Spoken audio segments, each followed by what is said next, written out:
Hello there, and welcome to the Archidekt podcast. This is our first podcast and possibly our last, depending on how horribly this goes. My name is Andy Cassidy, or as I've been dubbed, Andy Archidekt. And here's my co-host, Mike Druitt. I don't think anyone's called him Mike Archidekt yet, but people might start asking questions if it's Mike and Andy Archidekt. How many times do you think we're going to have to answer whether or not we're brothers? I don't know. Is that Probably gonna be a not thing? enough. I mean, We're not. We are not. No. Mike Druitt, Andy Cassidy, not brothers. I think we look enough alike that people could believe it. Definitely. Yeah. This is totally All right. irrelevant. This is not relevant Who at are all. you? Are you educated? I am educated. Thank you for asking. Barely, but somehow they gave me a degree at the University of Buffalo for computer science and also a degree for Spanish. I still don't know why they gave me those things. How about you, Mike? Are you educated? So they tell me. I have a degree in computer engineering, also from the University at Buffalo, which is similar to computer science, just a little more hardware-oriented, which I never use. So Until we make the Archidekt robot. until we make some kind of robot, yeah, and then maybe it'll come into play. Architron. All right, yeah, so if you couldn't tell by our degrees, we are from Buffalo. Both of us are born and raised in the sunny city of Buffalo. Whew, gotta love that snow. Yeah, but we're both from Buffalo. We are mid-20s, I guess, is a thing that people might care about. I don't know. But yeah, let's stop talking about ourselves because people don't care about that, and let's talk a bit about Archidekt, the reason we're here. Sounds good to me. So, the reason for this podcast, as you may or may not know, we've mentioned it a couple times on social media and whatnot, is we reached 50 patrons on Patreon. And when we had first made Patreon, we set our goals and stuff, and our 50 Patreon tier was make a podcast. So, here we are. Didn't necessarily think we'd get here this quickly. And we probably should have, seeing as we could see the numbers rising, but, you know. Still snuck up on us somehow. Yeah, it's I don't know. It's nice to see that people are supporting us, but also a bit of a weird feeling. So having that happen so fast definitely hit us in the face. But a good hit you in the face. Is there any other kind? Well, I don't know. Okay. Depends. So I guess we can jump right into this. We're here to talk about Archidekt, which, for those of you who aren't aware, I don't know how you found this podcast if you aren't, but Archidekt is a Magic the Gathering deck building website, with our claim to fame being more or less a nice visual layout and as close to brewing with cards in front of you feel that you can get on the internet. Yep. Yeah, that's the idea. And we'll get more into that, like who we are. We'll give a brief overview in a bit. But, before we get into that, how about just a brief background on how we got started on making this visual deck builder. History lesson. Yeah, Here we a little go. history of Archidekt. So, back in the summer of 2017, about 2 years ago now, we and our friend group, who are also pretty much all computer programmers like us, we also play Magic together. So on every Friday night we get together and play some EDH. You'll hear us talk a lot about EDH, and that's mostly what we play. We were playing, and we wanted a place to store all our decks and link them to each other. And as programmers, we were not incredibly pleased with the options that we had out there. And at first, we all did some research ourselves, looked around, found different options, but didn't like them for a variety of reasons. One of the biggest being none of them had that visual layout that we liked, but then a couple of other reasons that just bugged us along the way. But eventually we decided, kind of as a joke, I think it was at first, that we should just make our own. So it kind of just developed from a joke into we started just programming some stuff. It started as a bit more of a group of us, but kind of just whittled down to just the two of us working on it. And I guess the rest is history. Yeah, you pretty much nailed it on the head there. We started it more or less with the intent of it just being, used within our playgroup. Just throwing it up on a server locally for everyone in our playgroup, maybe some friends outside of the playgroup to use. And eventually we kind of came to the conclusion that, oh, hey, maybe other people might want to use something like this. So from then we kind of started planning it and building it such that it could potentially be used by a larger amount of people. Yeah, and then back in October of 2018, I believe it is. You got it. We decided that we would open it up to the public into open beta, which I guess we're still in, beta in air quotes. But we just figured we'd see what other people thought of it, and after that initial post, we got a lot of great feedback, a lot of, not great feedback that was amazing for us to see these critiques that we've been able to tweak and implement Archidekt to make it even better since then. And here we are with 50 patrons on Patreon. Look at that. Yeah, at this point, we're a little over that. Well, yeah, a bit of a delay. But yeah, next thing we know, we'll have to worry about the next goal. But that's a concern for another time. But yeah, goodness. That's the upbringing of Archidekt, which originally was called turn-based and then top-decked. And then after a long late-night whiteboard session of throwing a bunch of names on a board, including Decronomicon, throwing that out Never there. going to happen. Well, maybe this podcast will be called Decronomicon. We arrived at Archidekt. I paused because I really like that idea. Oh, you like the maybe. Okay, anyway. So why don't we move on to really briefly, we'll sum up some of the current features that are on Archidekt that we particularly like, or that are kind of, major bullet points to hit. Yeah, just unique stuff to us. Just, I guess for the off chance that someone is listening here and isn't too familiar with Archidekt, just a brief idea of who we are and how we might be different from other deck editors. So the one that we kind of alluded to earlier is a deck builder with a visual layout, something that we have that a few other places have, but not too many that I've seen, is the ability to drag and drop and be able to categorize cards via dragging and dropping them from search or from different categories, etc., etc. Yeah, and all this with a visual stack feel just to make it look like, you have some cards stacked on top of each other on a play mat on a table. Yep, if you can picture, if you're watching this, you'll watch some B-roll of someone brewing a deck on Archidekt, but if you're not, it's basically how you would want to lay out your cards if you were building from like a limited pool or something along those lines. You want to hit the next one?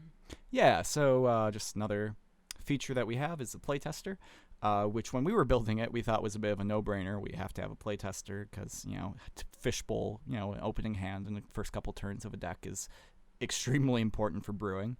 But then when we released, it got a lot of good feedback and a lot of people saying, wow, I'm using this for your playtester, which we didn't really expect. So we were glad to hear that, and since then have gotten a lot of good feedback on things, places we can improve, places we can make it better. Playtester is another feature of the website. After we went to beta, some people requested a collection tracker so they could track their cards. We implemented that a couple months after, and have been getting good feedback for that. We're just about to release a little update that gives you some stats aggregating the data for your entire collection, so be on the lookout for that. Those are the big features, right? I think we hit the I think that ones. Covers the majority of why someone would check out the site. But how about some little-known features? Yeah, we wanted to talk about a couple of these just in case you do use Archidekt and due to our bad UX design or something, don't know about a feature. And if you don't know about a feature that we talk about, do give us a mention so we can know to make it more obvious in the future. But the first one we wanted to talk about was color tagging. So this one is just, if you're looking at a deck in the visual mode, we do have a text mode, by the way, if you don't like that visual format, plug. We have this little corner tag of the card that shows the quantity. And this tag is normally a gray color. But what you can do for a deck that is yours and you're editing, you can click on that tag and it opens up a pop-out that allows you to select different colors. And these colors also have little labels that you can name to go with them. And what this is for is if you want to add something to label a card in your deck that isn't quite something that is like a category, like card draw or something. That's separate for categories, but it's something personal to you, like I'm getting this card from this source, or this card might be on the chopping block for me, or my friend has this card, so I'm going to trade it from him. You can set a color for that, like chopping block could be like a red color or something, or you're getting your card from Mike, that could be an orange color. Or Mike, what's your favorite color? Orange. Oh, got it. Dang, wow. That was not planned, guys. Awesome. All right, so that's the idea behind color tagging. I use it a lot when I'm building a brand new deck and I don't have the cards yet. I use it mostly for like what sources I'm getting it from, and whether it's like in the mail coming to me if I already have it, or if I need to get it from somewhere. That's definitely what I use it for as well. It's super helpful for stuff like that.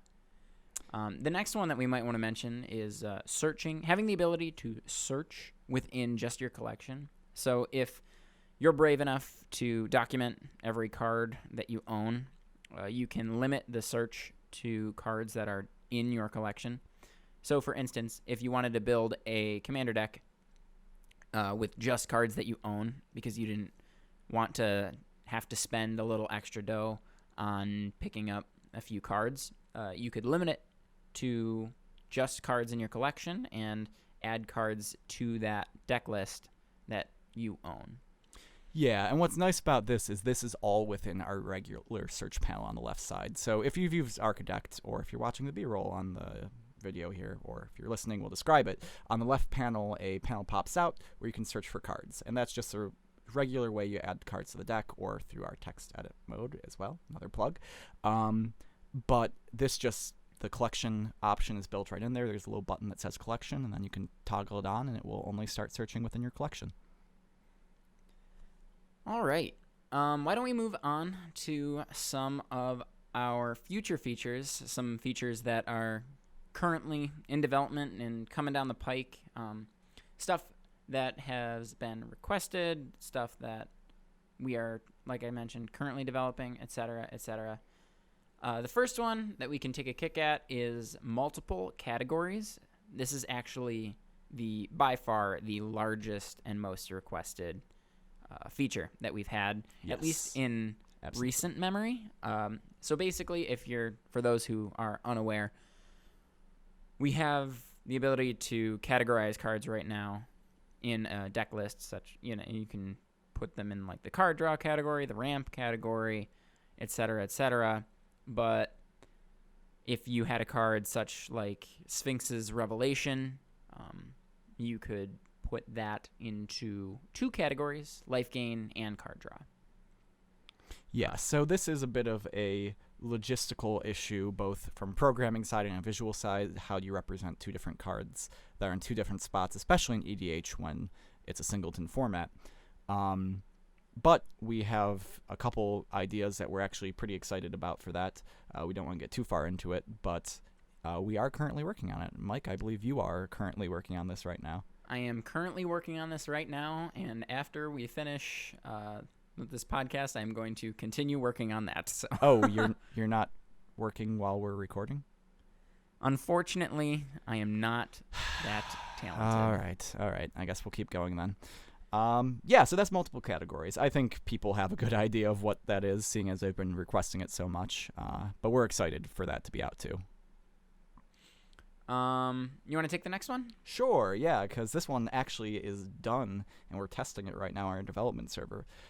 This is faster updating of spoilers. So right now we get our data from Scryfall. Thank you, Scryfall. Which basically means we pull card data from Scryfall as they get it. And they're super great about getting spoilers now. So what that means is we can pull spoiler data from them.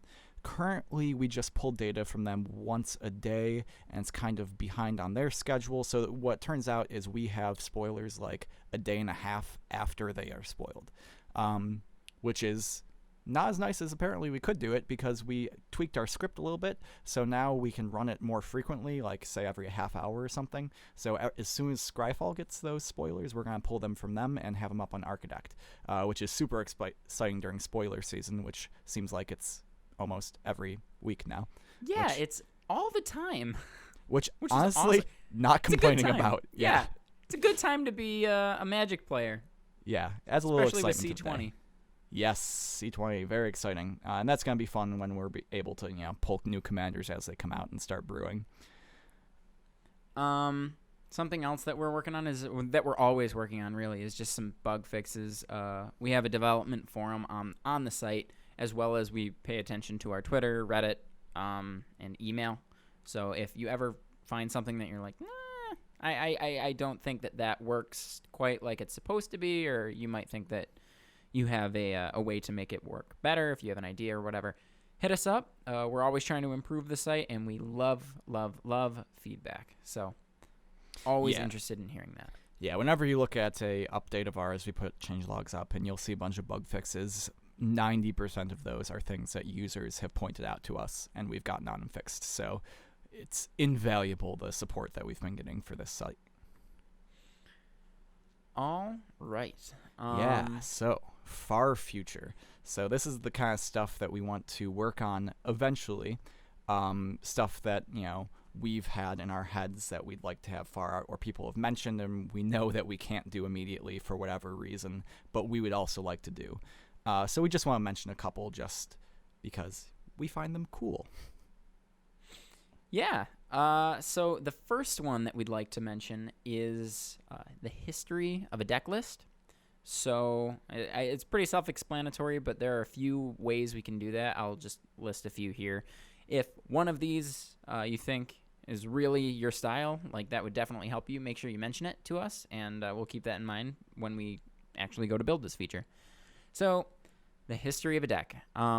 We could make it such that you more or less say, I want to save this. You want to freeze this deck list as is, and you could continue brewing with it, but you still have that frozen deck list such that you could always go back to reference it. For maybe as an example, if you want to have like a CEDH build of one of your commanders, but you can, slot in and out a few cards, maybe 10, 20 cards from that, and go to take it down from like a 9 or a 10 to like a 6 or a 7, and you want 2 deck lists from that, but you don't necessarily want to keep 2 separate deck lists because they're the same.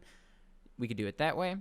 Alternatively, and I think that this is probably the one that we're leaning on more, we could make it such that every time you make an update to a deck, so every time you change a card, every time you add a land, every time you mark something as foil, every time so on and so forth, we keep a record of that. So you could then go back and you could say, the nice thing if we do it this way is we will always have an idea of what the deck is supposed to look like at any given time. So not only could you go back and look throughout, if you've had this deck list for, I don't know, a few months or even a year or more, you could go back and see all those changes, which is fun, right? But it's also super helpful if you're wanting to go back to a previous iteration of a deck. This is also cool data for us. Yeah. Because if we can, look at data and see all these users at this specific time are removing this card from a deck, or all these users at this specific time are adding a card to a deck, that's awesome data that then we can present to you guys and basically live being, presenting to you how an EDH deck or any kind of deck really is changing over time. Yeah, it's neat to think of a deck as something akin to a living thing that grows and changes over time, but being able to see that would be super duper cool. We get excited about data, if you haven't noticed. About data. That's a programmer thing. It's neat. But this kind of leads into auto-saving as well. Andy, you want to take this one? Yeah, that's another one that we've gotten lots of requests for, sometimes angry requests of people who haven't saved their deck in a while and their browser crashes and they're wondering why we don't have auto-saving. So this is something that the reason we haven't implemented it isn't programming logistics, which is the reason for a lot of other things that we haven't implemented, because this is not horribly difficult to implement programmatically. It's more the strain that this would put on our servers, and as we are fairly young as a website, we don't want to necessarily rock the boat on that one and end up crashing our website every time we have too much of a volume of people to save decks. But what would be great is, as we grow, if we can add more and more server space, we can then accommodate this auto-saving. And that helps us a ton with that history thing, because if every time you're changing a card, we're auto-saving it, we're also collecting that data. And those two go hand in hand. So as we grow, these are things that we are definitely looking to do. Absolutely. The next thing that we'd like to bring up is, this is under the far future, but I don't know if it's necessarily too far. I think we put it under this category because we don't plan to do it right away, aka in the next few months. Yeah, right? We're not working on it right now. Yeah. I think that's the other future ones were stuff that we were kind of already working on. Cool. But it's deck folders. This is probably the second most requested thing that we've had since we've launched into beta. Just better organization in general. I know that there's a few users out there at this point who have a lot of decks on Archidekt. So I could imagine that having a better way to organize those, having a better way to sift through those would definitely be beneficial. Yeah, we got some mad lads out there that are trying to build every commander out there. Yeah. Stuff like There's that. a lot. So when you have above 800 decks, we do understand that you want a nice way to organize those. We do allow you to use our deck search to search through your own decks. So currently, if you do have several hundred decks, that's how we'd recommend doing it. But we understand that people would like their own personal way of organizing things. So this is just something that when we do it, we want to do it right. Because when people think of deck folders, they think of the folder system on their operating system like Windows or Mac or whatever. So we want to get as close to that as possible, which is just a bit of a logistical challenge coding-wise, but one that we are definitely looking to take on in the near future. This is just an aside. I know we mentioned this at the top of this cast, but we keep mentioning the site in reference to EDH. That's just it's just because we almost exclusively play EDH. We'll pick up a pre-release and do a sealed pool every now and again. Yeah, but we got some tier 2 and 3 modern decks that we pull out every once in a while, and we'll muse about standard. But no, by and large, our group plays EDH a lot. So when we build things in Archidekt, that's usually the forefront of our mind.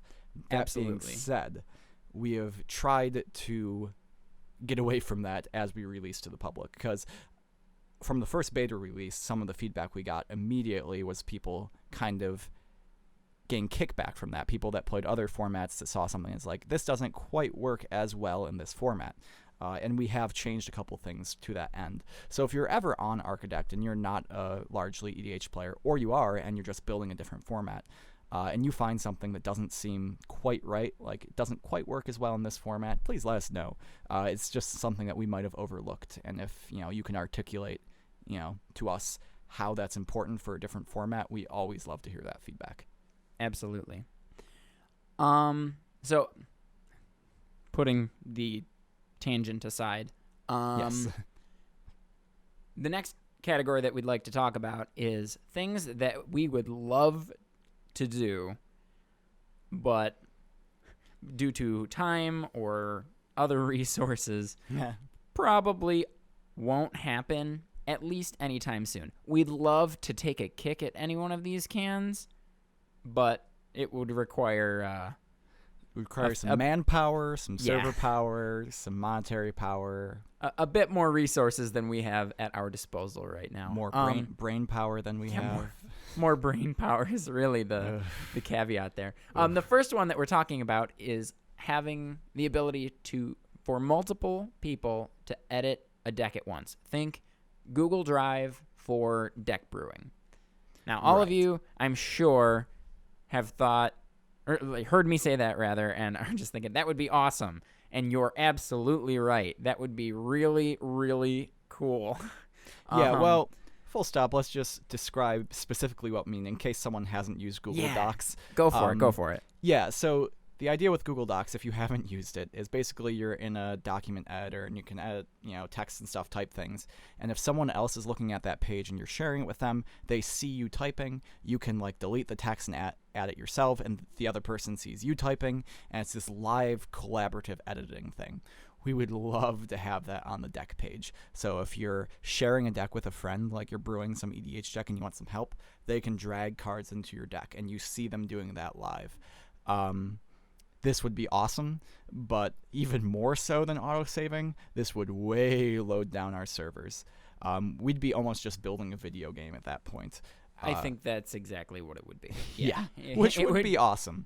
It would be awesome. So I can go in and just start messing with Mike and deleting cards that he thought he had, and then he has to edit them. privileges revoked. Yeah, and probably edit history. Yeah, well, this would also be after we have our deck history, so we'd be able to show who edited it. It's funny that we're talking about this because you can see that the hierarchy of stuff that needs to happen first. It needs to go autosaving, history, and then at that point we can start to think about stuff like this. Exactly. But this is just one of those things we would love to do it, but it's not. If it's on the road, it's far enough where we can't see it. The next one, these are kind of generic, but I'll do this one, I guess. We would love to just be able to build more stuff for the Magic community in general. We think, from what we've seen since going into beta, excuse me, the Magic community is amazing. The feedback that we have gotten is incredible, positive and negative alike, constructive, everything in between.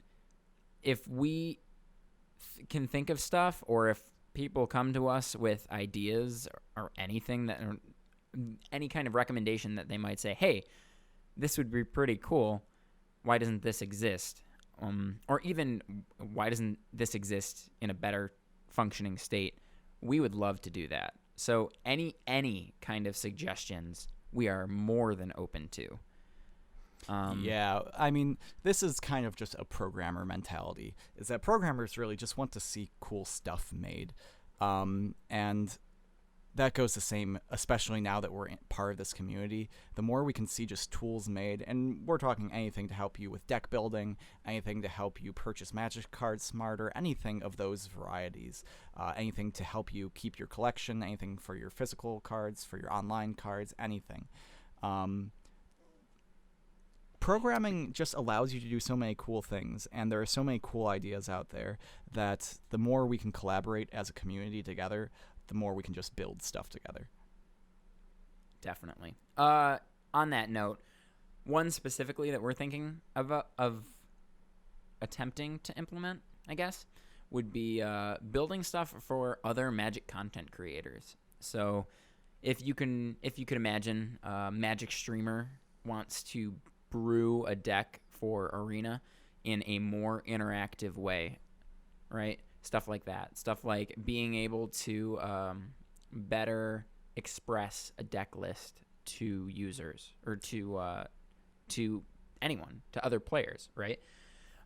Stuff like that. Yeah, so we're talking a lot about integrations with other services. So if it was a streamer, we might have like some sort of Twitch integration, might have some sort of Discord integration for your chat or something. For like people that write articles, we might have some sort of embedded HTML deck that you could just copy and paste from your deck page and paste it into your article so it's right there. That sort of thing is what we're talking about. Things to make the content creators' lives easier because, as we mentioned, just building things together to help the community build stuff together is so important to us, and the content creators are kind of that glue that holds the community together. Absolutely. Keep in mind, all of this stuff was titled, in our notes, it's titled Pipe Dreams for the category name. So none of this stuff that we just mentioned is in the works, really, but it's definitely stuff that we'd love to see done someday. And if given enough time, more or less, it's really just time, we'd love to see this stuff get done. So yeah, and if you have any ideas or thoughts about it, just shout it out to us, because the more you tell us about these features, the more we can kind of hone in exactly how we want to make them. And frankly, the more we hear about them, the more we know they're important to you guys. So the more we're going to put emphasis and stock in how much we need to pursue them. For sure. All right. You want to move on to some questions? Yeah. So, as we had mentioned, this is a podcast in celebration of our 50 Woo! patrons. Yeah, sure. So, what we did is we asked our patrons and some of our people in our Discord channel for some questions. So, let's just get into those. So, Sure. Ross asks, were there any particular technical challenges when designing the site, either from a UI or development standpoint, that you are particularly proud of tackling? I'll cover that first from my point of view, because this is somewhat of a personal question. First of all, basically the user interface of the website, the kind of card feel that we have talked about, that has gone under so many revisions. Neither Mike nor I are specifically user interface guys, and that is a full-fledged profession.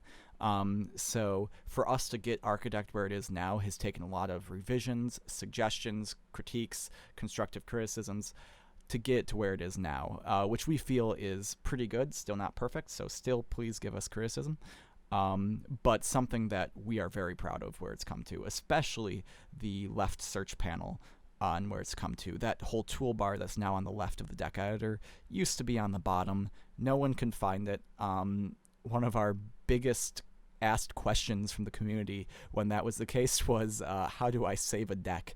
Because people just were not seeing that toolbar, even though there was like an orange save button at the bottom.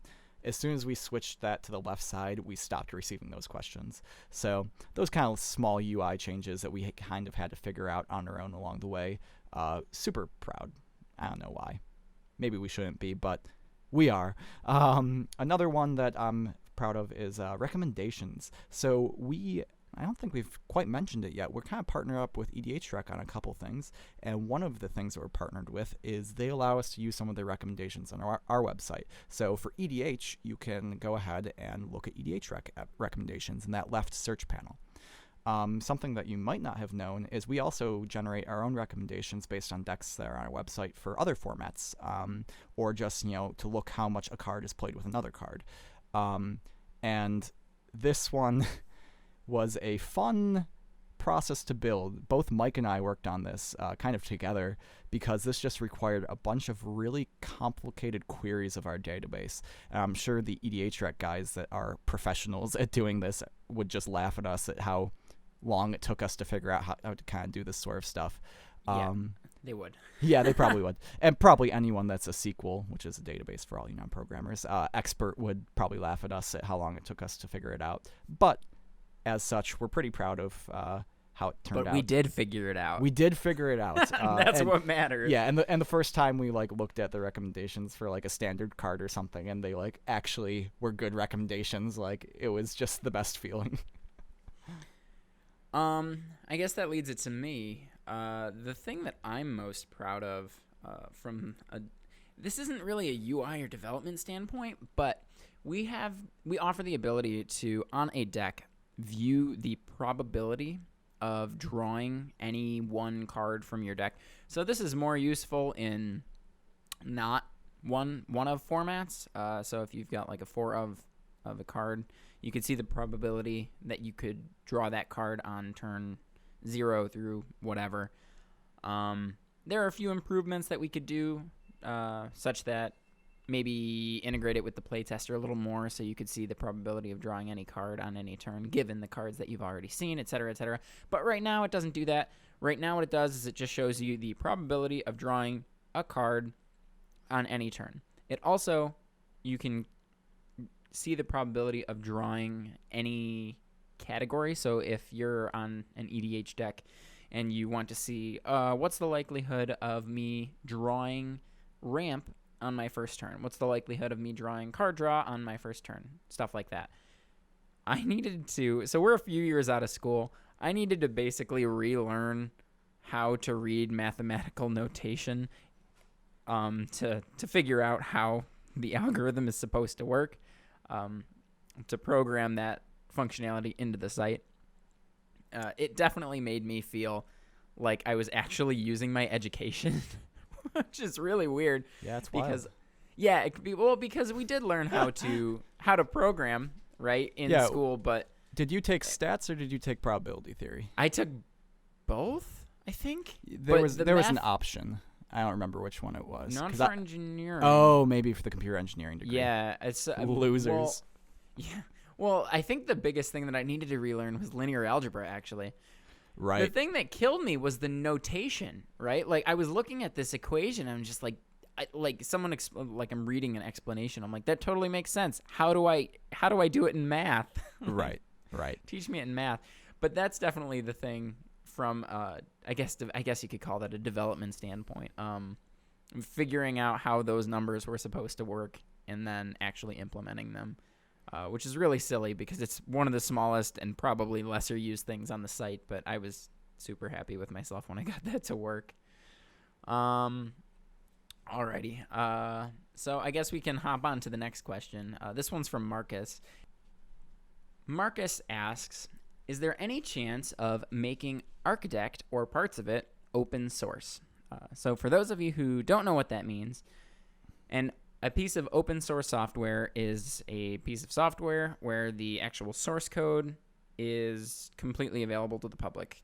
Go figure. What that means in practice is that people can potentially add features, right? And then you can accept or deny them. People can fix bugs, et cetera, et cetera.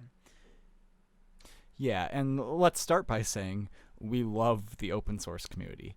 Archidekt is built on open source projects, like React, for example, which is this JavaScript framework, which basically just means Facebook built something that makes our lives easier. That's all you need to know. But it's built on top of that. It's built using tons of other libraries that people wrote as open source. Open source is amazing. But as Mike was mentioning, what open source requires is people opening up these pull requests is what they're called, which is basically, hey, I have this code that I changed to your project. Go ahead, take a look at it. If you like it, merge it into your project, which is great. It saves people time, but you have to have a large team to be able to review all these pull requests. Because if it were just Mike and I here reviewing pull requests on Archidekt, we would spend more time reviewing other people's code than us writing code. And currently, it is way more efficient for us as a two-person team to personally be writing code. That's how we feel. I'm sure there are people out there who are listening to this who are probably saying that we're wrong, and that's completely fair. And there are projects, I'm sure, where the lead developer or developers would be able to make time to do that, but for where we are right now, we just don't feel like we're there, because we don't feel like we would be able to give the time that it would take to really maintain their repository as an open source repository. Yeah. Not to say that maybe at some point in the future, if we did feel that we had that kind of time, that we wouldn't consider going open source, but at the current point, we don't feel that's the best choice for the future of Archidekt, really. Absolutely. And on a similar note, he also asks, this is Marcus, are we ever going to build a mobile app? Well, this is definitely a question we get a lot.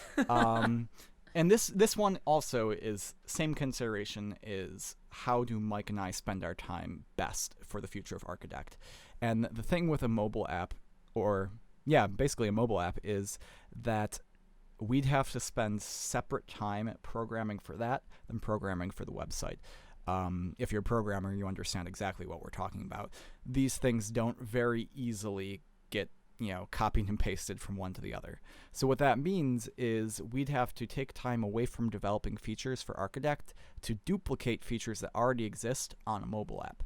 So we, at the current time, feel like it's better for us to spend more time developing features for the website, which also is available as a mobile application through your browser.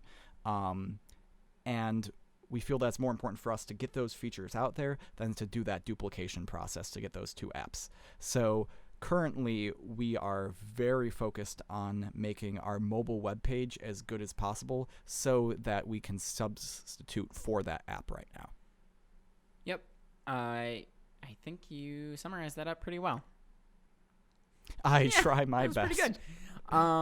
Thank you. The next one is short and sweet. What are our favorite Magic decks to play? Why don't you go ahead?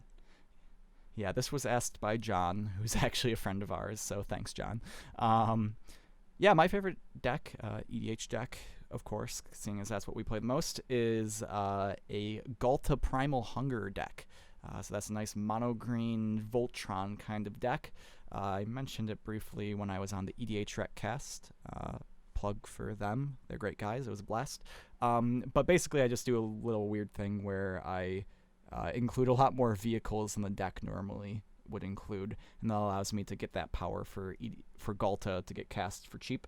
And I get to man vehicles with like worms and weird tree creatures, which I just find as a wonderful visual. Well, mine's not nearly that much fun. Mine is a... Got him. Yeah. Well, mine's a Ramos Dragon Engine deck. It is a +1/+1 counter colors matter deck, as you could imagine. For me, it's just really fun to play, if for nothing else other than the really big creatures that can be played from that. Yeah, we can. So I think you don't have. Go for it. So you don't have giant hydras manning dreadnoughts in your Not deck? quite. Not yet, anyway. You never know. Dreadnoughts aren't colored. Maybe. They're not. Gotta get me a colored vehicle. It's non-bow with Ramos. And I think we could just post links to both of these deck lists. Oh yeah, that's a good idea. That's what people do, isn't it? So if you want to check them out, we'll post a link. And then we have a few more questions that we kind of alluded to. Are there any new partnerships coming down the line? So as we had mentioned, we're working with EDH Rec anyway. But are there any new partnerships coming up? Not currently. But we'd love to, right? We're always open to working with pretty much anyone. So if there's anyone out there who has an idea for Archidekt to work alongside someone else, let us know. Yeah, and this could be other applications in the Magic community that might want to interface with Archidekt. This could be for content creators that want to use Archidekt in such a way for their production, anything of those regards. If you have an idea for Archidekt, we are always open to listen. Definitely. Okay, I think we have one more question, and it's, what's the feature that we personally want on the website the most that's not currently there? You can go first, because mine is dorky. Sure. Mine's dorky too. We're talking about programming for Magic the Gathering right now. I think we're about as dorky as we can get. You're right. So, regardless, mine is probably multiple categories, as we mentioned earlier, and it's nice that it's probably one of the next things that we're going to be releasing. I have plenty of things, as many people do, that apply to multiple categories in my decks, and would love a way to notate that. Okay, well, that was vanilla. Mine is, Well, thanks. Hey, I'm excited for multiple categories, but mine is way dorkier. Mine is the ability to use Markdown instead of the rich text editors that currently exist for adding comments or editing deck descriptions, etc., etc. So for those of you who don't know, Markdown is more or less a way to add headers inline and add like lists inline, numbered and ordered lists or whatever, as well as, so if you use Reddit, they use kind of a form of Markdown. Another thing like similar to that is being able to add cards inline in comments and descriptions using the I don't know who made this notation to begin with, but I know Scryfall uses it with the bracket. That would be awesome for me. The reason that we don't use it is because we like to make things that we feel most people will use, right? And most people don't know how to use Markdown. So, yeah, there's a couple features like that we've gotten requests for. They're very power usery kind of things, like, special syntax for the search, which actually that one we might consider a bit more than some other ones, but just features like that just a very small subset of the community is going to learn how to use this specific syntax. As much as we'd love that, again, it's a question of where is our time best spent. Not only that, but it's a question of like, how do we integrate it without making it confusing for people who don't use that stuff. Right. Anyway, Exactly. we're rambling a bit. Is there anything else that you wanted to mention? I think I'm pretty much covered. No, I think we got it. I mean, just a final note about Patreon. If you'd like to support us, you can find us at patreon.com/Archidekt. And if you don't want to support us, make sure that you check out Archidekt. If you don't, that's fine too. Well, if they specifically don't want to support us, I think they shouldn't go to Archidekt at all. But I'm not sure how they've gotten to the end of this podcast if they don't want to support us, unless they got to the end and we turned them off to wanting to support us. They're just looking for dirt.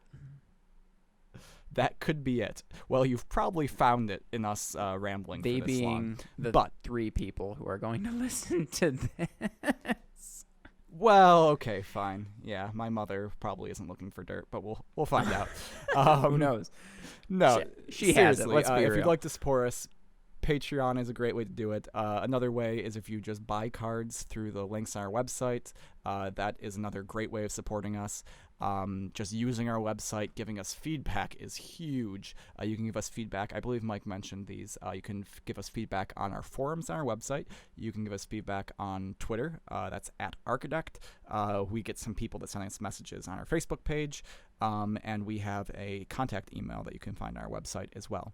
Any of those, if you find bugs, if you have feature requests, if you have requests for partnerships, any stuff like that, feel free to reach out to us. We are always happy to listen. Shoutouts?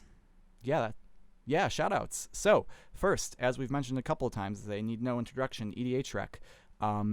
We have been using them for years, so when we went into beta and people suggested that we provide data to them, it was a no-brainer for us. And then when we reached out and they liked our website and wanted to work with us and make some features together, we were absolutely thrilled.